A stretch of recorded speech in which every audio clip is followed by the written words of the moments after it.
Want to stop YouTube from saving every video you watch? Here's a simple way to delete your current watch history and stop YouTube from saving future videos.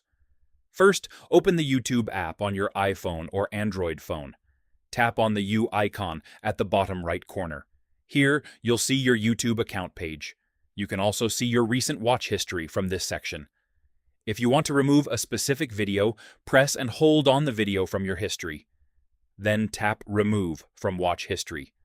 The video will be removed instantly. Now, if you want to delete your entire watch history, tap on History.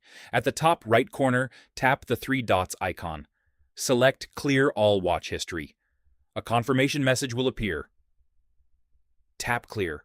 Watch History to remove all watched videos. Now your previous YouTube watch history has been deleted, but if you want YouTube to stop saving videos completely, go back and tap the settings icon at the top right. Next, select Manage All History. Tap on Saving your YouTube history. Here you'll see that watch history is turned on. Tap Turn Off.